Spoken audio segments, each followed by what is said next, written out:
Y buenos días, bienvenidos a su iglesia Vida Nueva para el Mundo Acapulco. Estamos transmitiendo desde Acapulco, Guerrero. Vamos a regalar un aplauso a las redes sociales. Gracias por conectarse, gracias por estar aquí con nosotros un domingo más. Y pues gracias a Dios vamos a llevar esta palabra, pero antes de llevarla quiero pedirte un favor, ayúdame a orar. Vamos a orar para encomendar este tiempo al Señor y que Él sea el que hable, ¿vale? Dios bendito, gracias te damos, Padre, gracias porque nos permites estar aquí dispuestos a escuchar tu palabra, Señor. Te pedimos que quites toda distracción de nuestra mente, de nuestro corazón, que nos permitas estar concentrados y entregados a ti, papá, que si hay pecado en nosotros, que nos limpies y que no haya estorbo para que tu palabra nos siga redarguyendo, nos siga restaurando y regenerando, y para que tú seas glorificado en todo esto. Señor, pon de nuevo en mi boca, permíteme llevar tu palabra y que sea tu bendito Espíritu Santo el que hable y el que siga haciendo esta obra maravillosa y hermosa en tu iglesia. Te lo pedimos todo en el nombre de Jesús. Amén. Amén, mis hermanos. Pues esta conferencia tiene como título La prueba de amor. La prueba de amor. Qué título tan interesante me dio el Señor. Y pues por amor hacemos muchísimas cosas, ¿verdad? Muchas locuras, muchas entregas. Hacemos de todo por amor. ¿Y qué crees? Que nosotros también estamos sometidos bajo una prueba de amor. Y vamos a ver de qué se trata esta prueba de amor, porque al momento de dar por amor, ahí es donde ha entrado mucha confusión en la iglesia, muchísima. ¿Qué tengo que dar? ¿Qué no tengo que dar? Y principalmente uno de las más grandes confusiones que hay dentro de la iglesia son los diezmos. El diezmo es algo que, híjole, y ahorita muchos están pensando, ¿para qué vine? ¿Verdad? El diezmo es algo que ha creado muchísima confusión. ¿Por qué? Por la falta de la lectura correcta de las escrituras. Mis hermanos, el diezmo, vamos a empezar primero pues a entender qué es el diezmo, ¿verdad? El diezmo fue establecido en el Antiguo Testamento cuando Israel salió de Egipto y andaban en el desierto, perdidos, no tenían una nación, andaban vagando por desobedientes, no porque Dios quiso, ¿sí? Y entonces Dios impone este diezmo como un sistema tributario. Era un sistema tributario, ¿por qué? Pues porque era un gobierno teocrático, totalmente gobernado por Dios. A donde se movía la nube, hacia allá iban ellos. Eran dirigidos totalmente por Dios. En representación, ¿quién estaba? Moisés. Y Moisés Dios le da la ley a Moisés y establece dentro de la ley el diezmo. ¿De qué se trataba el diezmo? Bueno, el diezmo era 3 impuestos que se pagaban. Número 1, se daba el 10% para los levitas, porque los levitas no tenían parte ni heredad, no tenían un sustento, trabajaban de lleno para el tabernáculo, para el servicio al Señor, y el 10% era para los levitas. Número 2, otro 10% se daba para la manutención del templo y para las fiestas. Se tenía que dar otro 10% porque el templo necesitaba una manutención. No era un templo cualquiera. Acuérdate que nada más las vigas del templo pues estaban cubiertas de oro. Imagínate, ay, ya se me cayó la viga, échale tantito polish y sale. No, pues no salía con polish, brother, era oro. Y había que restaurar y era costoso la restauración. ¿Sí? Se necesitaba una manutención del tabernáculo. Y había otro tercer diezmo. Este se daba cada 3 años. Y este diezmo era para las necesidades sociales, para los huérfanos, para los levitas, otra vez aparecían ahí, para las viudas, para los pobres, para necesidades sociales, cada 3 años. Esto suma un total del 23.33% que diezmaban. No era nada más el 10%. Era un 23.3% que se daba. Ahora, esto crea la primer confusión. Vamos a ver 4 grandes confusiones que andan bien duro por ahí sonando. Y esta es la primer confusión. Dicen, el diezmo es de la ley y la ley ya no está vigente.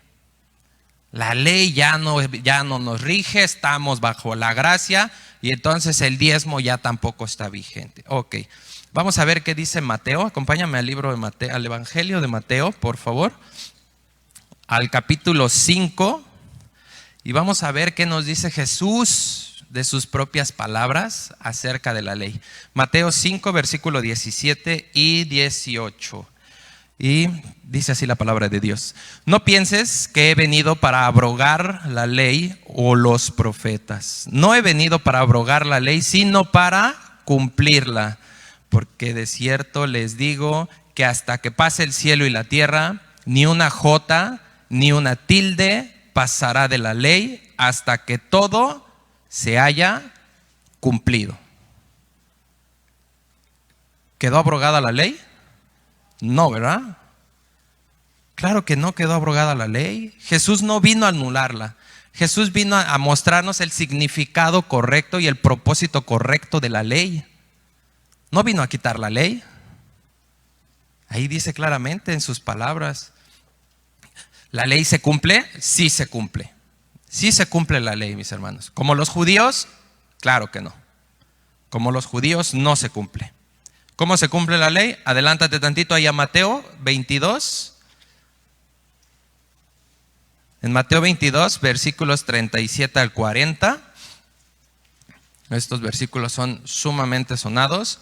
Y dice claramente la palabra de Dios: Jesús les dijo, otra vez palabras de Jesús: amarás al Señor con todo tu corazón y con toda tu alma y con toda tu mente. Este es el primero y grande mandamiento. Y el segundo es semejante: amarás a tu prójimo como a ti mismo. De estos dos mandamientos depende toda la ley y los profetas.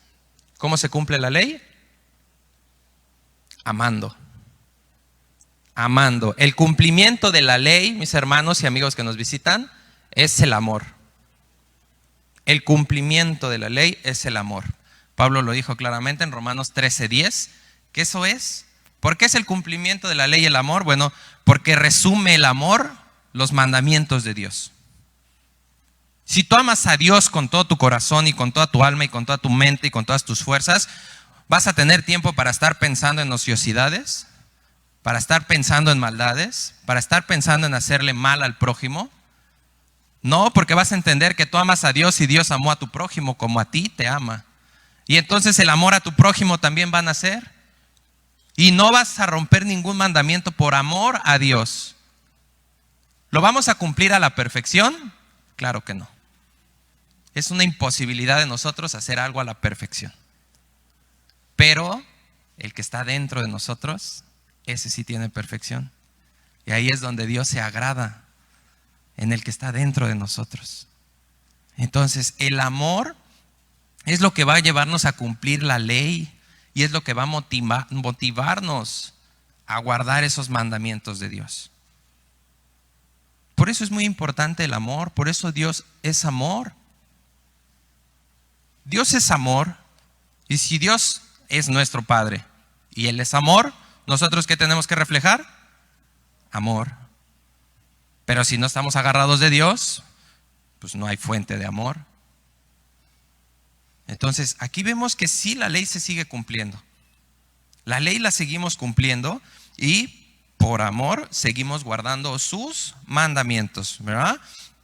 La segunda confusión muy grande, dicen muchas personas: los diezmos son para los pobres y las viudas. Y yo por eso voy allá y allá yo diezmo a los pobres y a las viudas. Ok, vamos a ver qué dice 1 Timoteo. Acompáñame a 1 Timoteo, por favor. Capítulo 5, versículo 16. Este capítulo de Timoteo habla de los deberes hacia los demás, precisamente. ¿Sí? Y aquí nos dice algo muy importante, capítulo 5, versículo 16. Si algún creyente o alguna creyente tiene viudas, que las dé a la iglesia para que las mantengan.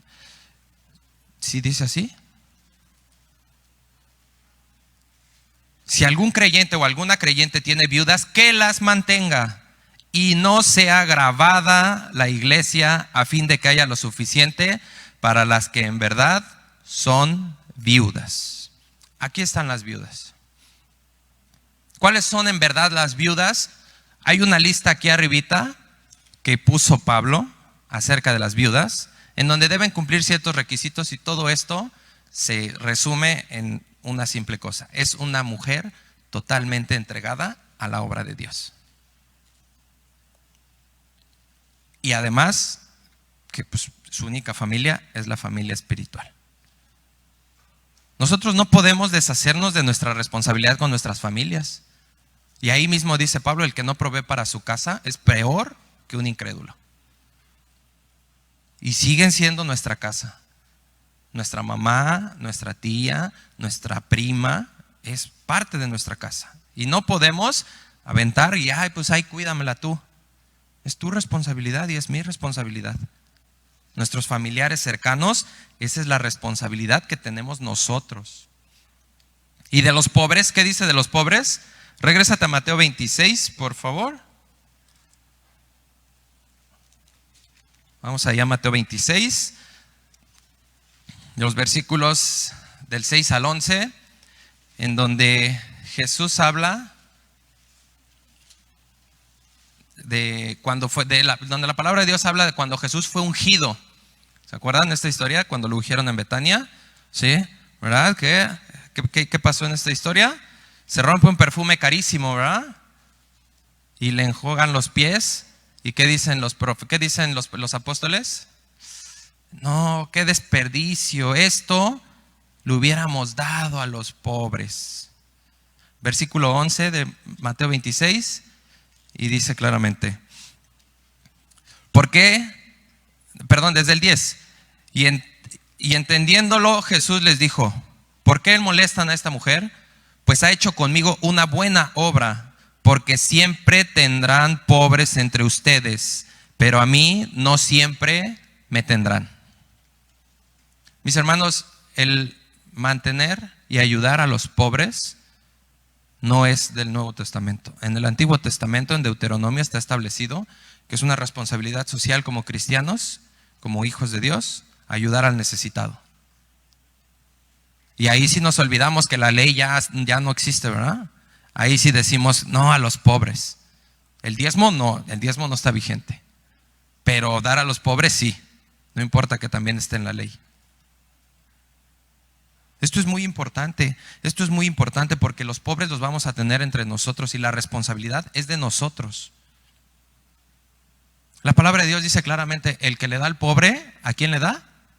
A Dios. Le estás dando a Dios. Le estás dando a Dios para que Dios te pueda bendecir más de lo que te sigue bendiciendo. Y esto es aparte, es un mandamiento que está aparte, escrito además del diezmo. Esto es algo que es muy interesante porque la palabra mantener, hablando de las viudas, es la palabra aparqueo en el griego. Y significa ser lo suficientemente valiente para ayudar. Qué interesante, ¿verdad? Ser lo suficientemente valiente para agarrar a mi persona, a mi familiar, decirle: vente, no te preocupes, aquí está, yo te ayudo. Para agarrar a ese indigente que ves todos los días en la mañana y le digas: vente, no te preocupes, hoy yo te invito un bolillo con relleno. Dios no quiere que le compres un carro al pobre, que le compres una casa. Dios quiere tu corazón en misericordia hacia Él. Como el buen samaritano. Como el buen samaritano pagó por el herido que habían robado y lo llevó y lo subió a su caballo y lo vendó y lo dejó en el mesón y además le dijo: lo que te falte, apúntamelo y yo te lo pago.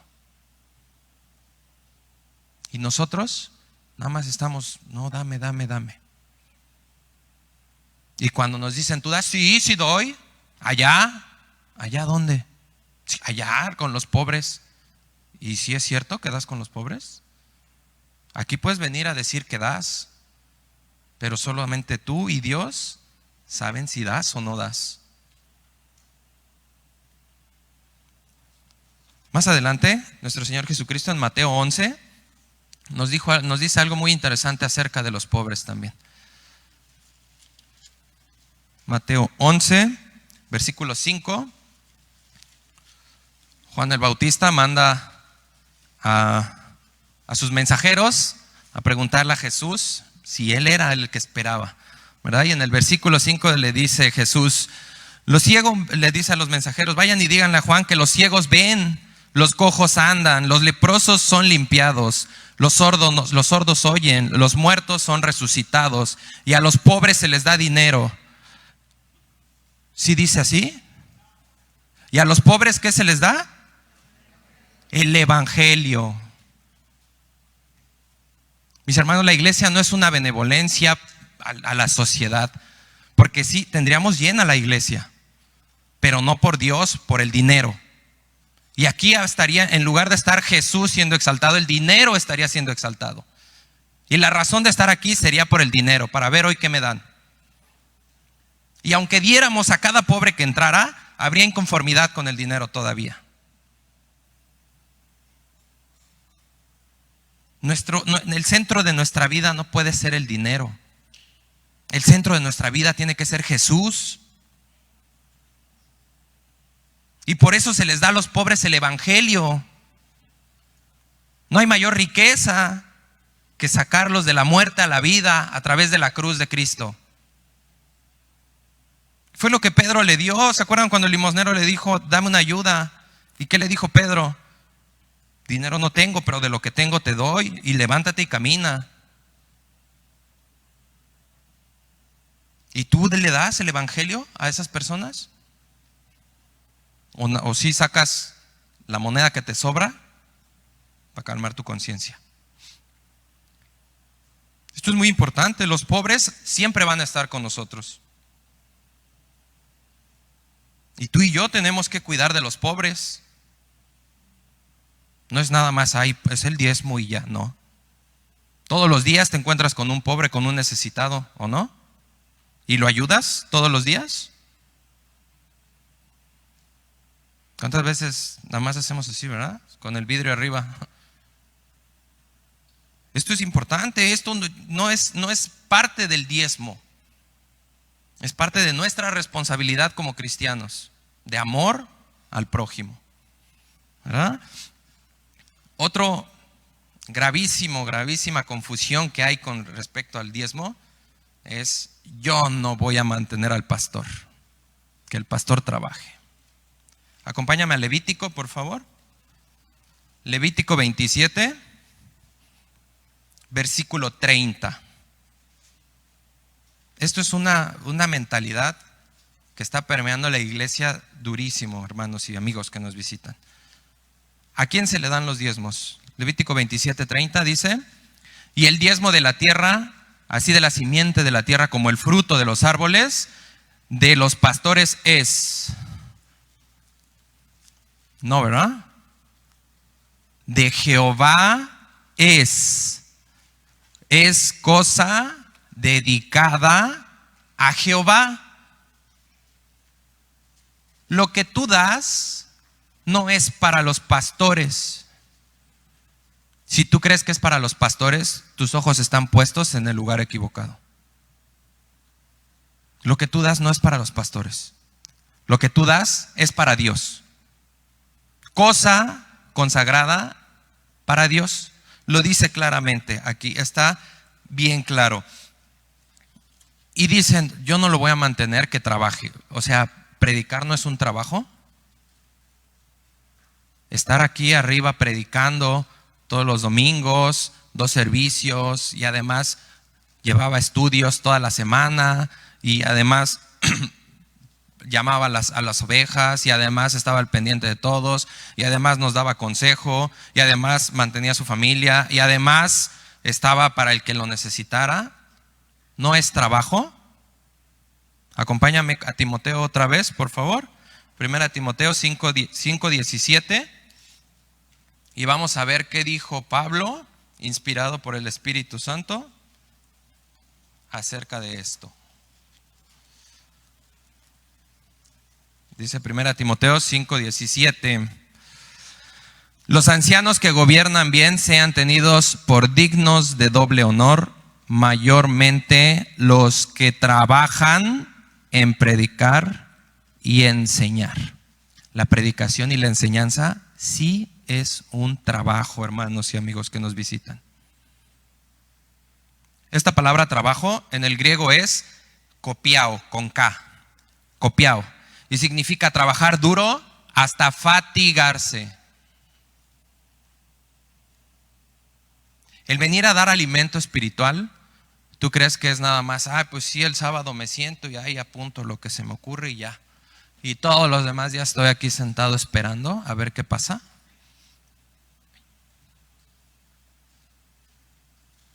El comprar una Biblia de estudio es cualquier cosa.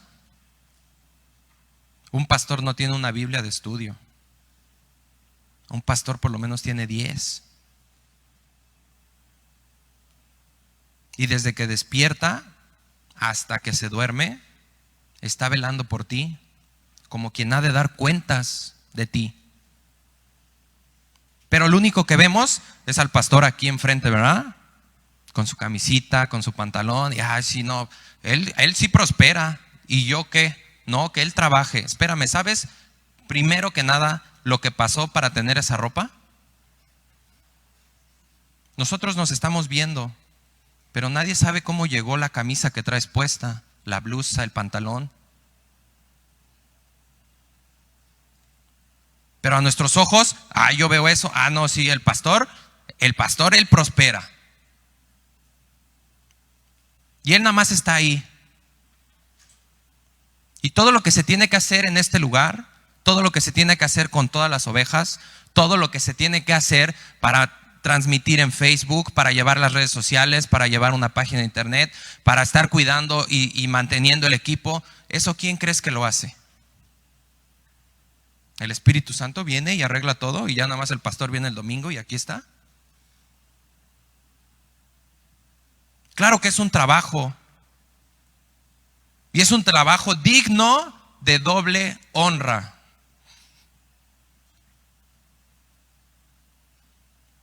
No podemos menospreciar de esa forma a un pastor, porque es el que está representando a Jesús aquí enfrente de nosotros. Y no podemos creer que es para él, porque ya vimos para quién es cosa consagrada a Jehová. Muchas veces fuimos enseñados e instruidos en eso. Al que ves enfrente no es en el que tienes que poner tus ojos. Vamos a fallar los que estamos aquí enfrente. El que no te va a fallar es Jesús. Y tú no puedes juzgar nada más por lo que ves. Dios nos pide obediencia y amor a los demás. No nos pide que juzguemos a los demás y que veamos quién es digno y quién no es digno, quién sí tiene y quién no tiene, no. Estamos llamados a dar. Pablo, ¿qué decía Pablo? En todo fui enseñado, en tener abundancia como escasez, ¿verdad? En pasar hambre como en pasar abundancia. ¿Y qué dijo? Todo lo puedo en los diezmos que me fortalecen. ¿Todo lo puedo en quién? En Cristo. Los levitas y los sacerdotes le pertenecen a Jehová, igual que el pastor. ¿Qué sabes tú si el pastor alcanzaba a cubrir la renta de este lugar? ¿Qué sabes tú si se cubrían todos los gastos de lo que lleva esta iglesia? ¿Qué sabes tú si el pastor tenía para comprar ese día un taco para su casa? Pero Dios sí lo sabía, y los pastores están en las manos de Dios. Y aquí se nos instruyó correctamente cómo tenemos que dar, y se nos sigue instruyendo. Y debemos mantener esa gracia, dice Pablo. Y fue la enseñanza que nos dejó nuestro pastor.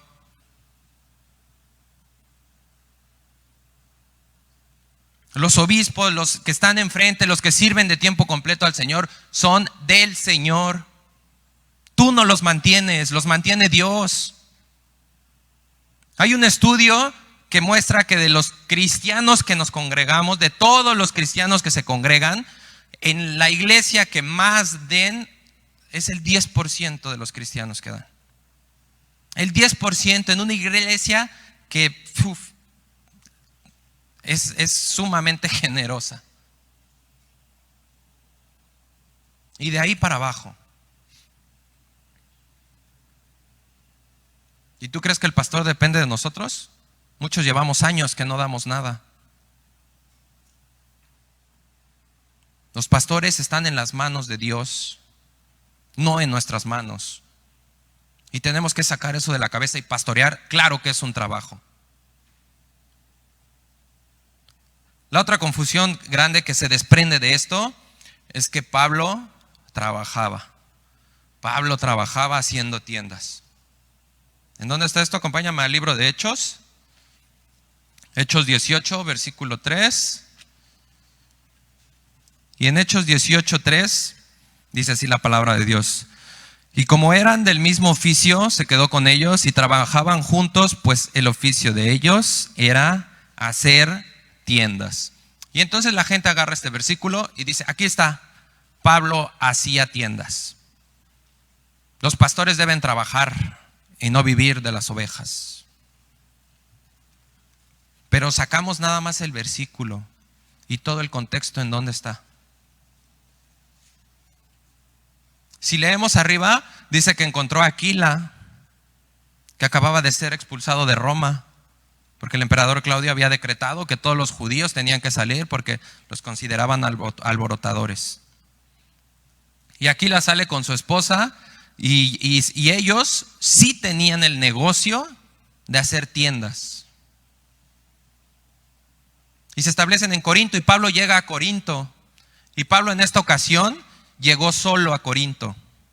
Siempre viajaban de dos porque fue enseñanza de nuestro Señor Jesucristo. Pero en esta ocasión llegó solo a Corinto. Y llega, y fíjate lo que dice en el versículo 2. Y halló a un judío llamado Aquila. Pablo se encuentra a este judío.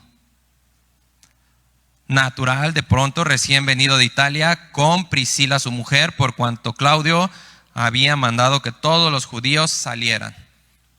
¿Okay? Pablo llega a Corinto y se encuentra con este judío. Y se queda con ellos. ¿Por qué crees que se quedó con ellos? Porque venía solo en ese momento. Y porque seguramente ellos, muchos estudiosos de este pasaje y de la vida de Pablo, apuntan a que ellos le ofrecieron hospedaje a Pablo. Y Pablo efectivamente sabía el oficio de hacer tiendas. ¿Por qué lo sabía? Porque los judíos tienen esa tradición. Todos los jóvenes judíos son obligados a aprender un oficio. Era deshonroso no saber un arte, una rama de la artesanía judía.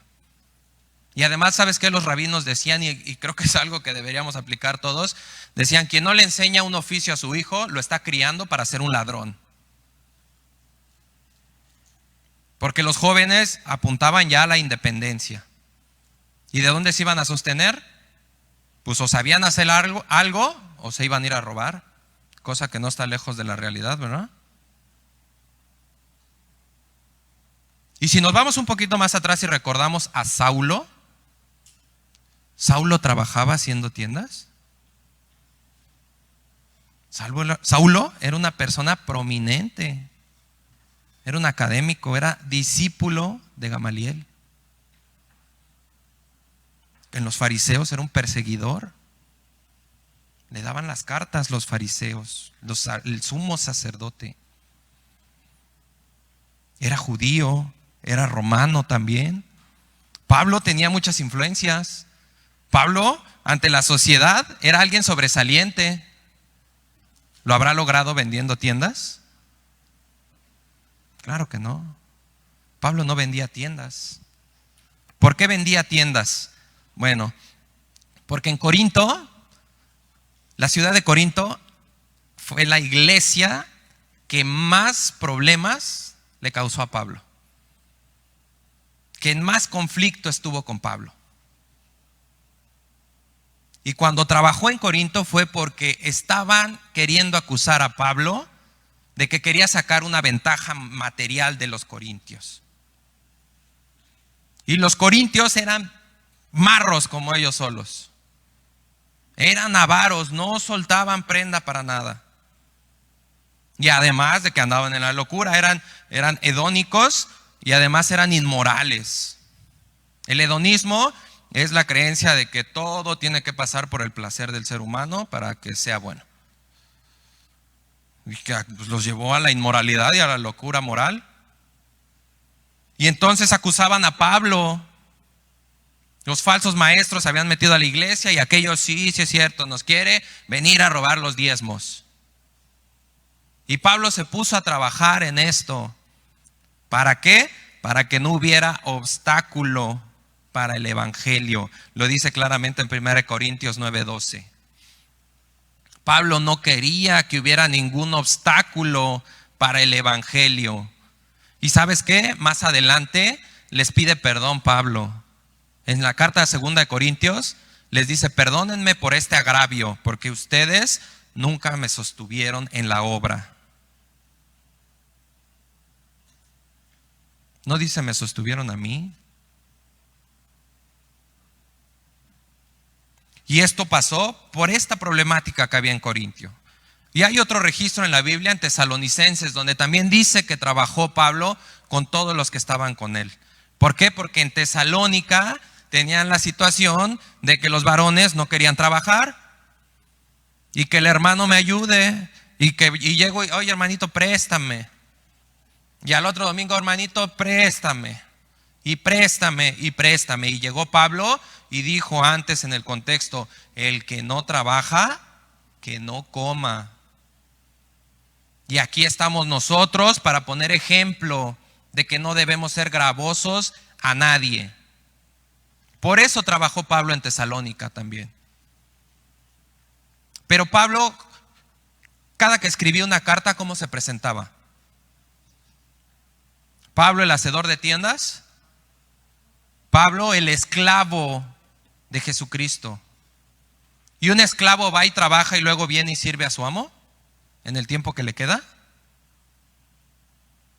Un esclavo está de tiempo completo entregado a su amo. Velo simplemente en el oficio real de un pastor, hermano y amigo que nos visitas. El pastor deja las ovejas: espérenme, ahorita vengo, voy al Walmart porque me toca trabajar, al rato regreso. Y ya al rato vengo y las saco y les doy de comer. El pastor todo el tiempo está cuidando a sus ovejas, porque si no, vienen los lobos y se las comen. Y el pastor es el que ha de dar cuenta de cada una de las ovejas que tiene.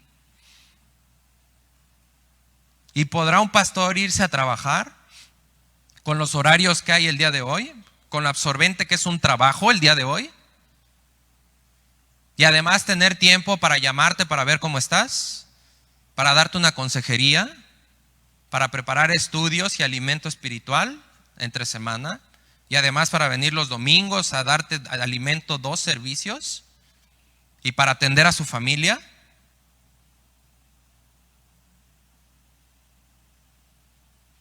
¿Por qué estaba de lleno Pablo? Porque era Cristo quien lo fortalecía y quien lo sostenía.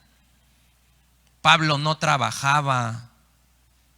Pablo estaba entregado de lleno. Sí tenía un trabajo: predicar el evangelio de tiempo completo. De tiempo completo estaba entregado Pablo. No podía hacerlo nada más en un tiempo. Pues si me da tiempo, Señor, pues ahí te atiendo, ¿no? Si no, pues te hago cita para la otra. No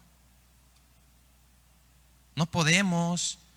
Y entonces el diezmo como sistema tributario está, no.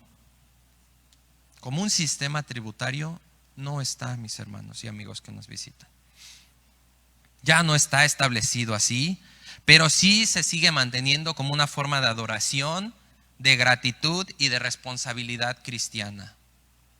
¿Por qué? Porque los principios y las razones por las cuales Dios estableció el diezmo siguen vigentes hoy en día. ¿Cuáles son esos principios? Pues la propagación de la obra y del evangelio de Jesús. Todo esto que ves aquí cuesta.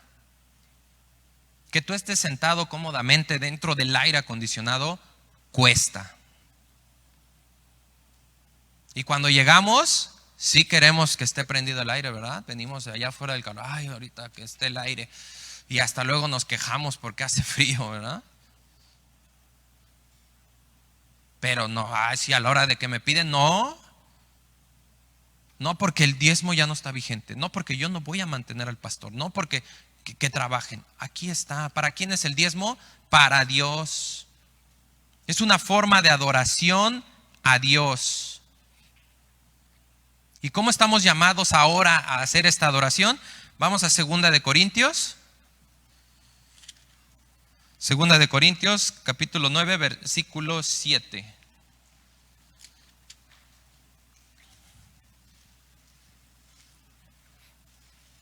Segunda de Corintios 9:7 dice: cada uno de como propuso en su corazón, no con tristeza ni por necesidad, porque Dios ama al dador alegre. Dice cada uno de. No dice cada uno si quiere de. Estamos llamados a dar. Sí, seguimos, hermanos y amigos que nos ven y nos visitan, seguimos llamados a dar. ¿Cómo damos ahora? Como propuso nuestro corazón. Como propuso nuestro corazón, voluntariamente y además con alegría. Con alegría y voluntariamente. Y a lo mejor pues, aquí estamos diciendo amén, pues voy a dar el 5, iba a dar el 2, pero voy a ser generoso y voy a dar el 5. ¿Podremos dar menos? A la luz de este pacto nuevo en el que tú y yo estamos, que hay mayor riqueza y mayor bendición, ¿nuestra responsabilidad aumenta o disminuye? Vamos a ver qué nos dice la palabra de Dios acerca de esto, porque el dinero, mis hermanos, es uno de los más grandes ídolos que hay en este planeta. El más grande, ¿sabes quién es? Somos tú y yo. Nosotros mismos somos el más grande ídolo que nos montamos. Pero el dinero es el que le sigue.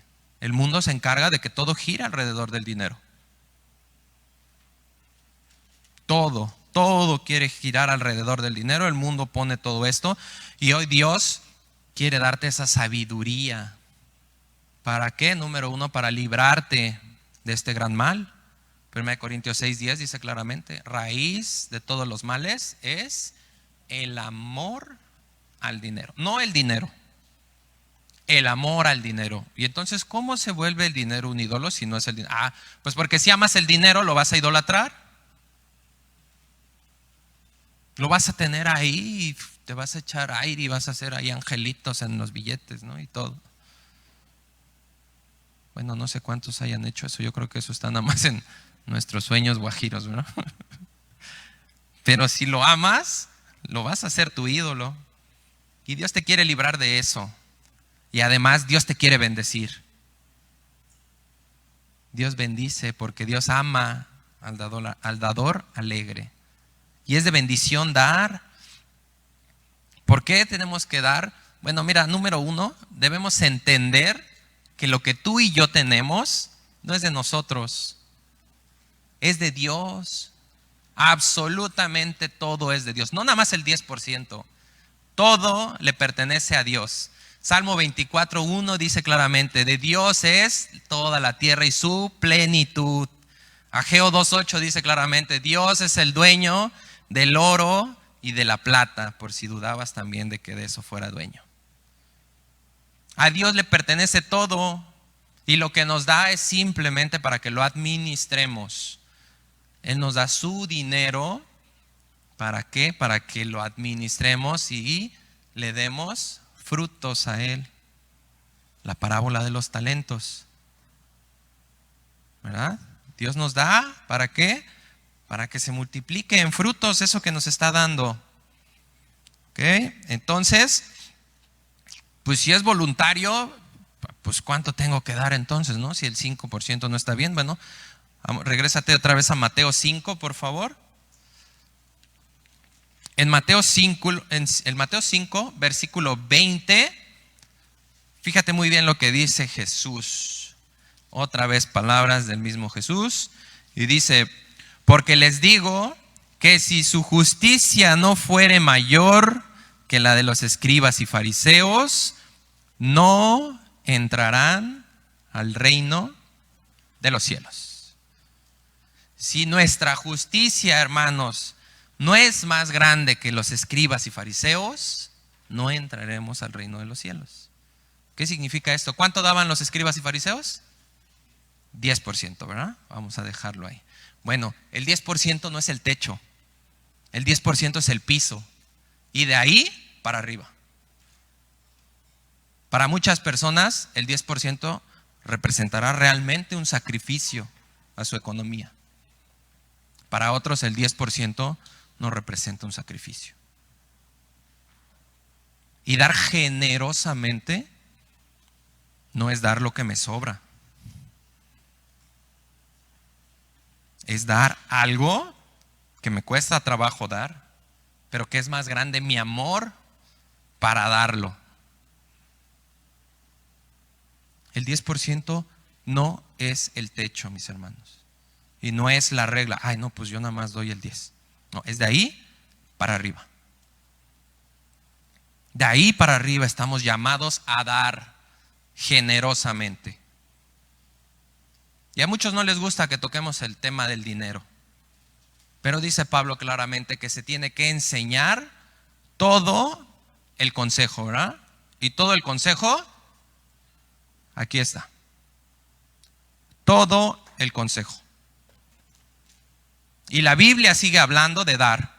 Como obligación, ya no es como obligación. Ahora es voluntariamente. ¿Pero estás llamado a dar? Sí estás llamado a dar. ¿El que sea voluntario te quita la responsabilidad? Claro que no. Dios te quiere bendecir. ¿Es real? ¿Qué dice Malaquías 3:10? Traigan los diezmos al alfolí y todas tus necesidades van a ser cubiertas. Todas. Y además dice que protegerá tu dinero y tu trabajo del devorador. Y vas a ser casa deseable, tierra deseable. Todos te van a ver y van a querer eso que tú tienes. ¿Por qué? Porque Dios conoce nuestra condición. Dios conoce ese mal que causa el dinero en nosotros, ese control, esa destrucción, que el dinero da una falsa seguridad. Y nos da esa sensación de poder, y tú y yo no estamos hechos para tener poder. Tú y yo estamos hechos para vivir humillados ante nuestro Dios. Porque Él es el único que nos da esa verdadera seguridad. Proverbios 18:10 dice claramente que el rico en sus riquezas tiene su fortaleza y es un muro alto en su imaginación. El dinero, dice, no lo es todo, pero ¿cómo ayuda? Sí, pero más ayuda la sabiduría para saber manejar ese dinero. Y mucho más cumplir este primer paso de administración del dinero.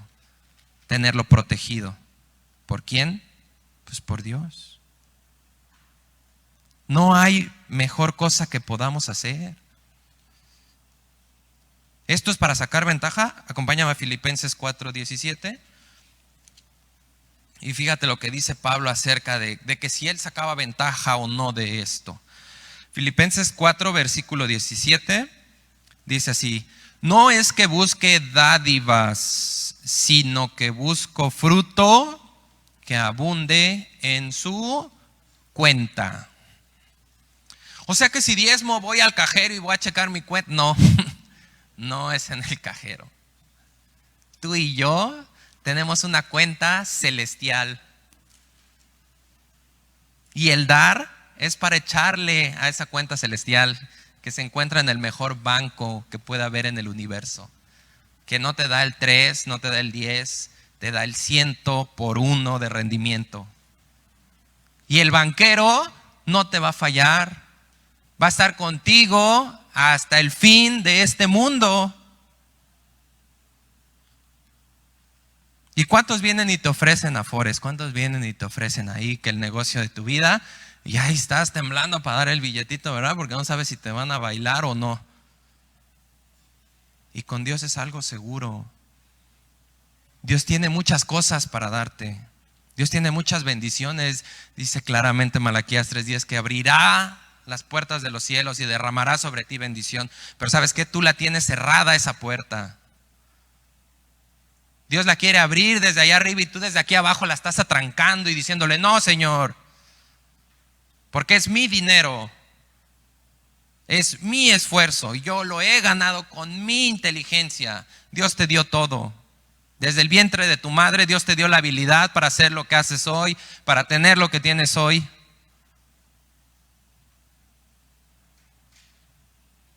¿Ok? Entonces esto aquí lo vemos muy claro. Pablo quiere que abunden frutos en nuestra cuenta. Es para nuestra cuenta. ¿Y qué? Pero ¿por qué Dios querrá entonces? Bueno, vamos a ver cuáles de todos, además de todos estos propósitos y bendiciones de Dios, vamos a ver lo más importante que hay en dar el diezmo. Acompáñame a 2 de Corintios otra vez, por favor. Y vamos al capítulo 8. 2 de Corintios 8, versículos 7 y 8. Y dice así la palabra de Dios: por tanto, como en todo abundan, en fe, en palabra, en ciencia, en toda solicitud y en su amor para con nosotros, abunden también en esta gracia. ¿De qué gracia está hablando Pablo? De las ofrendas. Que abundemos también en esta gracia. ¿Es gracia de nosotros hacia alguien? No. Es gracia de Dios hacia nosotros, que nos pone el querer como el hacer y nos da los recursos para dar. Y dice el versículo 8: no hablo como quien manda, sino para poner a prueba, por medio de la diligencia de otros, también la sinceridad del amor suyo. Esta es la prueba de amor. Dios está probando tu corazón y el mío. Dios quiere saber dónde está tu corazón y el mío. La palabra de Dios es clara cuando dice: no puedes servirle a dos señores. O amas a uno o desprecias al otro. No puedes amar a Dios y también amar al dinero. No puedes amar a Dios y decir: ok, sí, Dios, tú eres Dios, pero el dinero es mío. Si amamos a Dios, entendemos que Él es dueño de todo, que Él es el creador y que a Él le pertenece todo. ¿Y para qué estamos dando? Para que no nos hagamos ídolos de nadie, hermanos. ¿Para qué damos, amigos que nos visitan? Para que no nos hagamos ídolos de nada. Por eso Dios prueba nuestro corazón. ¿Y cómo voy a poder dar? ¿Cuál es el secreto de dar? Dios también nos dio el secreto de dar. Ahí mismo, en 2 de Corintios 8, regrésate al versículo 5. Y el versículo 5, aquí está el secreto para dar. Pon mucha atención. Dice: y no como lo esperábamos, sino que así mismo se dieron primeramente al Señor y luego a nosotros por la voluntad de Dios. Mi hermano, para que tú puedas dar, tú te tienes que entregar a Dios primero. Y cuando tú te entregas a Dios, Dios viene a tu vida, Dios restaura tu vida, Dios crea una nueva naturaleza en ti, y ahora esa nueva naturaleza, como hijo de Dios, te va a llevar a dar lo que tienes, porque sabes que lo que tienes no es tuyo. Y entiendes que lo que Dios te da no es para ti, es para bendición de los demás. Y que si Dios te está dando en abundancia es porque esa abundancia tiene que llegar a los demás. Dios va a cubrir nuestras necesidades siempre. Es una promesa. Necesidades. Tu necesidad no está en traer un carro del año. Tu necesidad no está en traer ropa de marca. Tu necesidad está simplemente en tener sustento y abrigo y con eso estar contentos. Buena cosa es la piedad acompañada del contentamiento, hermanos. Con lo que tenemos debamos estar contentos y dar de lo que tenemos, no de lo que no tenemos. Y además darlo no con tristeza, no diciendo, chale, pues ya me dijo Carlos que dé. No, ni tampoco por necesidad. Necesidades tenemos todos, pero no habla de esa necesidad Dios, sino por necesidad de que no me presionen, de que, ay, es que esto es obligatorio y tienes que dar. No, no es obligatorio, es voluntario. Y por esa voluntad que Dios te va a dar, vas a poder dar. Esto es lo que Dios quiere que sepas. Y esto es lo que Dios en esta semana nos recuerda a todos. En esta semana, ¿verdad? Esta enseñanza, este ejemplo, lo tenemos en lo que en este fin de semana celebra la gente. En la cruz de Cristo. En el acto más grande de amor que ha existido en este universo. Es amor lo que mostró Cristo ahí. Y por amor Cristo no diezmó su vida por ti y por mí. Por amor Cristo entregó al 100% su vida. Y no nada más su vida, se despojó de su deidad como Dios. No se aferró a eso para venir a hacerse hombre y para humillarse a la muerte y a la muerte de cruz y hacerse obediente por amor. Porque el amor es el que nos permite dar y entregar. Y no hay mayor amor que este, que tú y yo demos nuestra vida por los demás. Lo que hizo Jesús no es un acto histórico, no es un hecho histórico, no es una festividad. Es una enseñanza. Es un ejemplo de que venimos a servir y no a ser servidos. Venimos a dar, más bienaventurado es dar que recibir. Y Dios te quiere bendecir. Y Dios te sigue enseñando esto porque es necesario, porque está escrito en la Biblia. Una vez leí un comentario que elogiaban a un predicador. Y ese sí es el único predicador, porque él nunca pidió diezmos. Espérame, aquí dice, enseña todo el consejo. Y Pablo habló de esto. Y Pablo, cuando mencionó que trabajó a los corintios, en su primer carta a los corintios, les dijo que era necesario dar. Y lo siguió diciendo a través de todas sus cartas, que tenemos que dar. ¿Y Pablo tampoco era un buen predicador entonces? Jesús venció la muerte por ti y por mí. Él murió para que tú y yo tengamos vida eterna. Él se hizo pobre para que tú y yo hoy seamos ricos. Él no tenía en qué poner su cabeza para que tú y yo hoy tengamos vida en abundancia. ¿Qué estamos haciendo con esa gracia, hermanos? ¿Qué estamos haciendo con eso que Dios nos da? ¿En dónde está tu corazón? ¿Tu amor pasará la prueba? ¿O tu cuenta se quedará en blanco?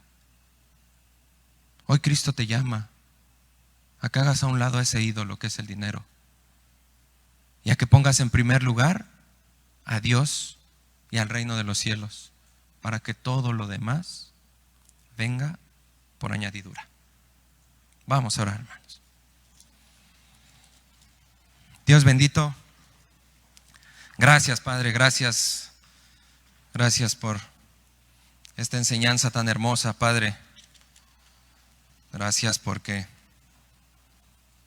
tú quieres, papá, bendecirnos, y nosotros en nuestra necedad, papá, cerramos las puertas de los cielos y nos negamos, Señor, creyendo equivocadamente que lo que tenemos es nuestro. Muchas veces no entendemos, papá, que todo lo que hay en esta tierra es vano y pasajero, que nada hemos traído y nada nos habremos de llevar. Y atesoramos cosas materiales, papá, cuando tu sabiduría es más valiosa que el oro y que la plata, Señor. Cuando entregarte a ti, no nada más nuestro dinero, todo acto en nuestra vida es más valioso que cualquier cosa que podamos dar a los pobres. Señor, ayúdanos a tener ese corazón alegre, dadivoso, generoso. Y pon tu voluntad en nosotros para dar, Señor. Perdónanos por todo lo que no hemos dado. Perdónanos por poner los ojos de forma equivocada a la hora de dar. Perdónanos por hacer juicios incorrectos. Perdónanos, Señor. Límpianos de todo esto y ayúdanos a poder seguir dando, a poder seguir aportando para que tu obra siga creciendo, Señor, para que más personas sean ganadas a ti y por amor nosotros nos hagamos humildes y también podamos entregar nuestra vida. Porque nos cuesta tiempo, dinero, esfuerzo en nuestra vida el dinero, pero queremos tener ese amor que no hay más grande, que es dar la vida por los demás, Señor. Ayúdanos a mantenernos obedientes, a hacernos hacedores de tu palabra. Y si alguien no conocía que Cristo hizo este sacrificio por ti, que entregó su vida completa por ti, para que tú tuvieras vida, para que no murieras, para que tus pecados fueran perdonados y para que gozaras de esta riqueza que hay en su sacrificio, te invito a que hagas esta oración. Señor Jesús, yo no sabía que tú habías muerto en esa cruz por mí, para que yo alcanzara perdón de mis pecados, para que yo fuera librado de esa muerte por el pecado y para que participara en tu resurrección para vida eterna. Perdóname por atesorar cosas materiales, por hacerte a un lado siempre en mi vida. Y hoy quiero reconocerte como mi Señor, como mi Salvador. Hoy quiero reconocer ese sacrificio que tú hiciste. Quiero reconocer que tú resucitaste al tercer día y te quiero recibir como mi Señor y mi Salvador. Entra en mi vida y guíame y líbrame de idolatrar lo material. Te lo pedimos todo en el nombre de Jesús. Amén.